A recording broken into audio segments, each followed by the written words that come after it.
Hello guys, आज फेरि घरको कामसँगै डेली लाइफको ब्लग। काम गर्दै गर्दा पनि ब्लग चाहिँ मिस हुँदैन है। मम्मी परदेशमा होइसिन्छ, त्यसैले घरको सबै काम मैले नै गर्नुपर्छ। आज मुड छैन तर कामले छुट्टी दिँदैन, के गर्नु। जेठी छोरीको लाइफ पनि इजी हुँदैन रहेछ, थाकिन्छ तर घरको जिम्मेवारी देखेपछि फेरि उठ्नुपर्छ। मम्मी परदेशमा मम्मीको अभाव धेरै महसुस हुँदो रहेछ, सबैभन्दा धेरै चाहिँ चाडपर्वको बेलामा चाहिँ हुँदो रहेछ।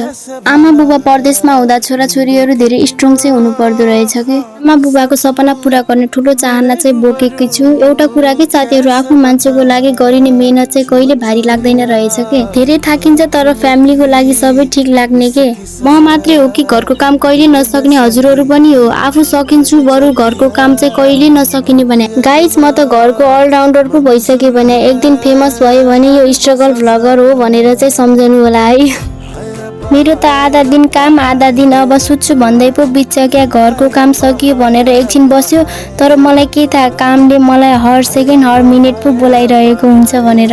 अरू मेकअप गर्छन् भने म चाहिँ लिपपोत गर्छु। लिपपोत गर्दै गर्दा म त बडी बिल्डर पो हुन्छु क्या हो साथीहरू। यो उमेरमा म ग्लो अप होइन लिपपोत अप पो भइरहेको रहेछु। अरूको हबी डान्सर हो भने मेरो हबी चाहिँ लिपपोत हो है साथीहरू। कहिले कस्तो लिपपोत गर्दा सोच्ने गर्छु स्यालेरी कहिले आउला भनेर।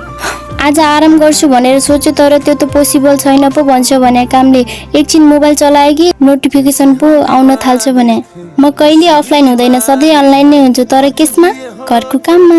रिल्याक्स गर्न खोज्दा पनि झाडुले बोलाउँछ क्या। काम गर्दै गर्दा चाहिँ मलाई सेलिब्रिटीवाला फिल पो आउन थाल्यो भने आजभोलि साथीहरू। यो ब्लग बनाउन थालेपछि थाहा भयो कि म त बस्नुभन्दा धेरै काम पो गर्दो रहेछु भनेर। हस् साथीहरू, आजको लागि यति नै। आज अलि धेरै बोले पो जस्तो लाग्यो। आजको मेरो मिनी ब्लग हेरेर माया गरिदिनु होला। फेरि अर्को ब्लगमा भेटौँला। भिडियो मन परे लाइक कमेन्ट अनि सेयर गर्न चाहिँ नबिर्सिनु होला। Thanks for watching.